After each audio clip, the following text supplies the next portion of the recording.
The Afro, it's one of the most signature hairstyles in history. From Diana Ross to the Jackson 5 to Miss Foxy Brown herself, Pam Grier, the Afro was big back in the 70s. But now it's back in a fluffier than ever trend, the natural hair movement.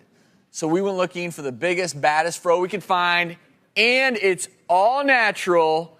Please welcome to the show, Aven. Aven, come on out.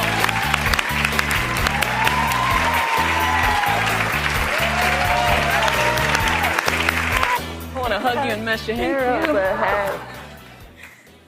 Yeah, is there a certain protocol for hugging? So I just do this, So I don't get it in somebody's face. I tried. how do you get it to look so just alive? Well, my hair's naturally curly, so I think anyone with naturally curly hair, you can pick it into some sort of fro. But for me, I washed it, conditioned it, and then put it in like 8 twists. Usually I do it in 2 French braids, but that takes 2 days to dry naturally without any heat. So I started putting it in 8 twists lately, so that dries a little bit quicker. Put it in those 8 twists, and then just take it loose and pick it out and keep picking it and shaping it and picking it and shaping it. I'm sure when you wear it like this, you can't go anywhere without someone wanting to touch it. If they ask, I'll be like, yeah. Like sometimes I'm not really comfortable with it, but most of the time I just let them touch it. Some people think it's a wig. They're like, nice wig, and then and I'm like, it's not a wig. So. So you are truly the Guinness record holder. Yes. Can we measure for ourselves? Go ahead.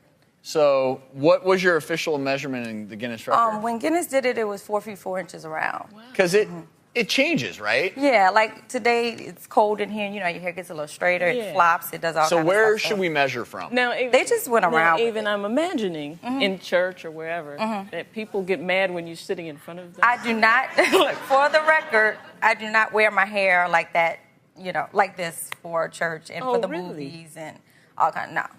So we're looking at 4 feet 5 inches, right? It's beautiful too. That is beautiful. Thank you. Yes. And all natural. Yes, all naturals.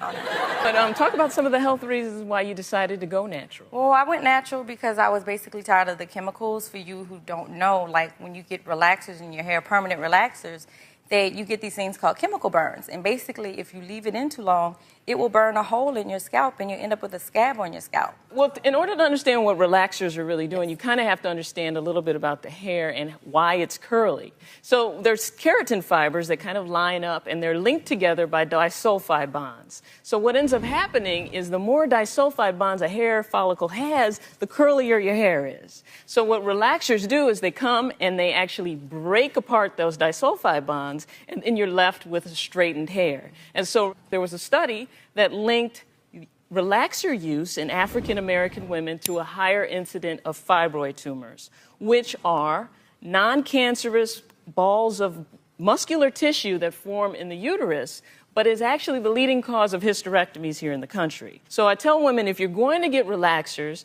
you need to, one, have a professional put it on so that they're not leaving it on too long, which is what happened in your case, and they can burn your scalp. 2, you have to minimize the other chemicals that you're exposing your body to.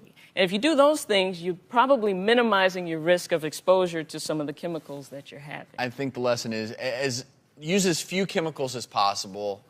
And certainly, if you want to go all natural, you're proof that it can happen. And you can Proof that it's fabulous. Thank you. Aven, thank you for coming on. Thank you.